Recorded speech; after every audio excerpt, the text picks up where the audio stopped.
अगर आपके बच्चे को दांतों में कीड़ा लग गया है तो क्या करना चाहिए? ट्रीटमेंट करवाना चाहिए कि नहीं करवाना चाहिए? करवाना है तो क्यों करवाना है, किससे करवाना है? इस वीडियो में ये सारी चीजें के बारे में बात करेंगे। Hello everyone, my name is doctor Vikram. I am founder and chief dental surgeon eight Singh dental care.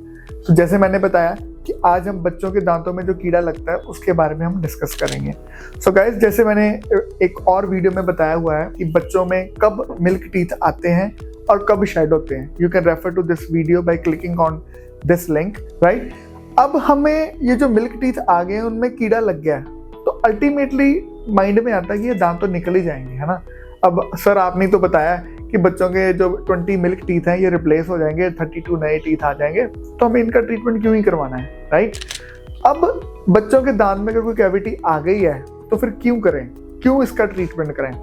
अब गाइस ये बात समझो, आपके बच्चे के मुंह में जो मिल्क टीथ हैं वो 12 से 13 साल की एज तक रहने वाले हैं। दैट मीन्स अगर किसी भी मिल्क टीथ में कोई प्रॉब्लम आएगी तो आपके बच्चे को होगी पेन, ठीक है।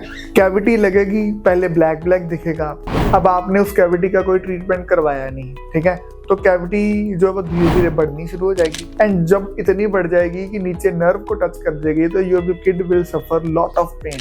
अगर आपको कभी टूथ पेन हुई है और अगर नहीं हुई तो पूछो अपने फ्रेंड्स और फैमिली में किसी को कि अगर किसी को दांतों की दर्द हुई है। मैंने खुद एक्सपीरियंस की हुई है, इतनी सीवियर पेन होती है, बंदे का दिल करता है कि मैं अपना सिर दीवार में मारूं, इतनी सीवियर पेन होती है। इमेजिन अगर आपके बच्चों को आपके बच्चे को वो दर्द हो रही है तो वो क्या करेगा? वो तो उतना एक्सप्रेस भी नहीं कर सकता एंड मोर ओवर हम बच्चों में इतने स्ट्रॉन्ग एंटीबायोटिक्स पेन किलर्स भी नहीं दे सकते। तो फर्स्ट पॉइंट ऑफ इग्नोरेंस क्या होगा कि आपके बच्चे को बहुत ज्यादा सीवियर पेन होगी। अब इस केस में फालतू में एंटीबायोटिक्स पेन किलर बहुत सारे पेरेंट्स खिलाते रहते हैं, which is a very blunder mistake, क्योंकि एंटीबायोटिक रेजिस्टेंस कितना हो रहा है आजकल। लोगों को एंटीबायोटिक्स असर ही नहीं करती, क्यों? क्योंकि पहले छोटी एज में वो कहते हैं ना गिरियों बादामों की तरह एंटीबायोटिक खाई होती हैं तो एंटीबायोटिक की रेजिस्टेंस हो जाती है।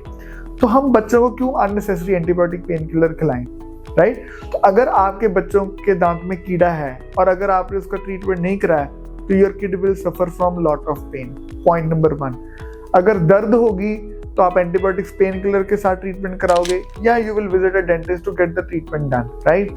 अब सेकेंडली क्या होगा कि बहुत सारे पेरेंट्स क्या करते हैं कि चलो एंटीबायोटिक्स पेन किलर देके बच्चों को टेम्पररी पेन से रिलीफ मिल गया तो वो दांत जो है वो इटसेल्फ डिके होता रहेगा। वो बार बार उसको पेन किलर खिलाएंगे, सिरप इबुजासिक, एंटीबायोटिक अमॉक्सिसिलिन खिलाते रहेंगे। अब क्या होगा, अल्टीमेटली नर्व डेड हो जाएगी। अब जब नर्व डेड हो गई तो उससे दांत तो खराब होएगा, क्योंकि दांत में तो बैक्टीरिया लगा हुआ है, कैविटी है जिसको हम हिंदी पंजाबी में कीड़ा बोलते हैं, वो तो दांत को खराब कर ही जाएगा, वो सारे का सारा दांत खराब कर देगा। इससे क्या फर्क होगा? जो परमानेंट दांत आना था, ठीक है, जो हमारे मिल्क टीथ हैं वो गाइड करते हैं परमानेंट टीथ को कि भाई मैं निकल रहा हूँ, अब मेरी जगह तू ले ले। अब ये दांत मिल्क टूथ जो है वो खराब ही हो गया पूरा, परमानेंट टूथ का गाइड कहाँ गया? अब ये परमानेंट टूथ का जो इरप्शन पैटर्न है वो बिगड़ गया क्योंकि ऊपर वाला दांत सारा खराब हो गया, ठीक है। थर्ड पॉइंट, जब मुंह में एक दांत में भी अगर कैविटी होती है तो it act as a source of bacteria for rest of the teeth also, right. अगर मेरे एक दांत में कैविटी है, मैंने उसकी फिलिंग नहीं करी, वहां पे बैक्टीरिया ग्रो हो रहा है, बैक्टीरिया एसिड रिलीज करता है, एसिड दांतों को खराब करता है। अब जो एसिड है वो एक दांत में कंस्ट्रेंट थोड़ी रहेगा, वो दूसरे दांतों में भी जाएगा, बैक्टीरिया दूसरे दांतों में भी जाएगा तो दूसरे दांत भी खराब होंगे। अब आपके बच्चों के मिल्क टीथ में कैविटी लगी हुई है, आपने उसका ट्रीटमेंट नहीं करवाया तो क्या होगा? 6 से 7 साल की एज में नीचे वाले परमानेंट दांत आने शुरू हो जाएंगे, ऊपर वाले परमानेंट दांत आ जाएंगे, ठीक है। 7, 8, 10 ईयर्स के अराउंड मोलर्स भी आ जाएंगे उसके। आपने मिल्क टीथ का ट्रीटमेंट करवाया नहीं तो बहुत सारे बच्चों के मोलर जो परमानेंट टीथ है उस पर भी कैविटी ट्रांसफर हो जाती है। हमने 7, 8 ईयर्स के 9 ईयर्स के बच्चों के परमानेंट मोलर्स की RCT करी हुई है अपने क्लिनिक में, हम करते हैं रूटीन में।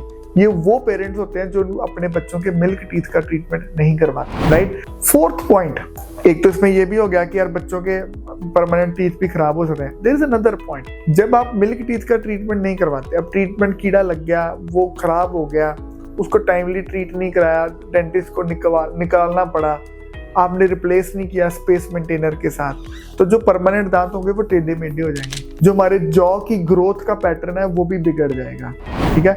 क्योंकि अल्टीमेटली हमारा अपर जॉ और लोअर जॉ एक दूसरे की ग्रोथ को स्टिमुलेट करता है। लेकिन अपर जॉ और लोअर जॉ एक दूसरे के साथ जो कांटेक्ट करता है वो contact with the help of teeth ही करता है ना। तो our upper jaw and lower jaw they modify the growth of each other also. तो अगर आपके बच्चों में दांतों में प्रॉब्लम है, कोई भी कीड़ा लगा हुआ है, तो गेट इट ट्रीटेड टाइमली, क्योंकि the more you will delay the more your kid will suffer and the more your pocket will suffer too. अब बताता हूं मैं कि अगर कैविटीज हो गई हैं, जिस स्टेज पे कैविटी, तो क्या क्या ट्रीटमेंट एक पीडोडोंटिस्ट करता है। तो सबसे पहले जानते हैं पीडोडोंटिस्ट होता क्यों है। एक ऐसी ब्रांच जिसमें एक डॉक्टर ने अपनी स्पेशलाइजेशन करी हुई है कि बच्चों के दांत की ट्रीटमेंट की। हमारी डेंटिस्ट्री में टोटल 8 ब्रांचेस होती हैं और उसमें से एक स्पेशलिटी होती है बच्चों की, पीडोडोंटिस्ट बच्चों के स्पेशलिस्ट को बोलते हैं, पीडियाट्रिक डेंटिस्ट्री। तो अगर आप एक पीडियाट्रिक डेंटिस्ट के पास जाते हो तो वो ही is the right dentist to treat your kids first of all, right. अब हमारे सिंह डेंटल केयर में जब भी कोई पेशेंट आता है, हमारे पीडोडोंटिस्ट देखते हैं उसको, राइट। अगर बच्चों के दांत में कोई माइनर कैविटी है, ब्लैक स्पॉट होता है, तो हम सिंपली इसकी फिलिंग करते हैं।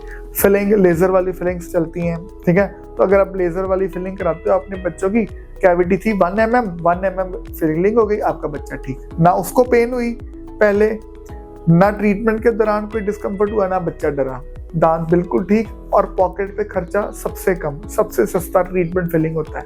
अब इसके बाद आपने ध्यान नहीं दिया, अगर आपके बच्चों को पेन होनी शुरू हो गई है, तो अगर तो 1, 2, 4 दिन हुए पेन होते में, तो उसमें एक प्रोसीजर होता है पल्पोटमी, ठीक है। पल्पोटमी में हम क्या करते हैं कि जो थोड़ा डीप कैविटी चल गई उसको नीचे से क्लीन करके एक नीचे एक मेडिसिन की लेयर लगाते हैं, उसके ऊपर हम फिलिंग कर देते हैं। तो इससे आपके बच्चे का ट्रीटमेंट दांत का हो जाता है। अब कैविटी इससे भी डीप चले जाती है, बच्चे के मुंह में स्वेलिंग आ गई है, तो उस केस में ट्रीटमेंट होता है पल्पेक्टमी, RCT बोलते हैं इसको, राइट। तो बच्चों के जो नर्व खराब हो गई है, हम रूट तक जाके उसको क्लीन करेंगे, फिलिंग कर देंगे और उससे आपके बच्चों का दांत ठीक हो जाएगा।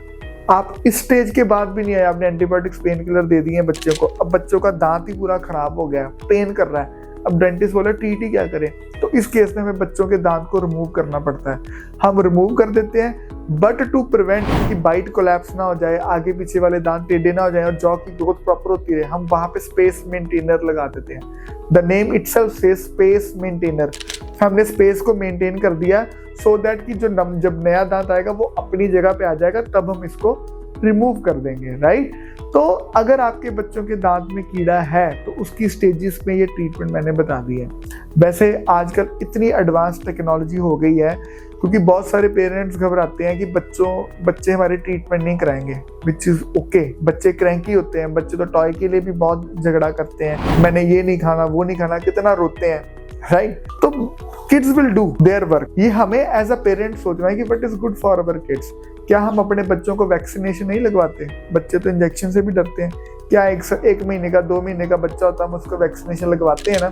क्यों लगवाते हैं?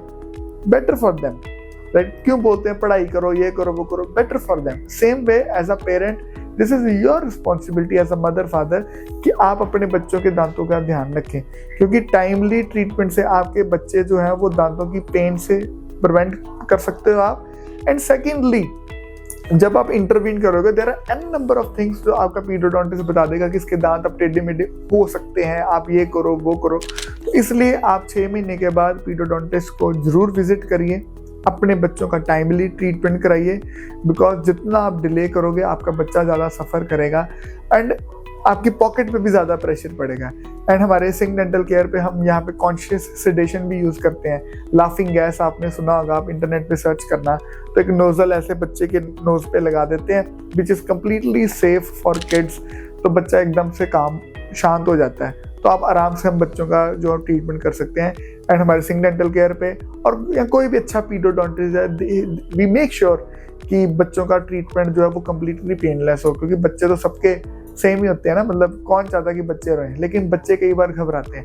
एंड वन मोर टिप जो एज अ पेरेंटिंग में आपको देना चाहता हूँ, हमेशा अपने डॉक्टर को क्रिमिनल की तरह ना प्रेजेंट करो अपने बच्चे के सामने कि यार अगर तूने खाना ना खाया तो मैं अपने डॉक्टर को बुला लूंगा, वो इंजेक्शन लगा देगा। ये कभी भी नहीं बोलना आपको।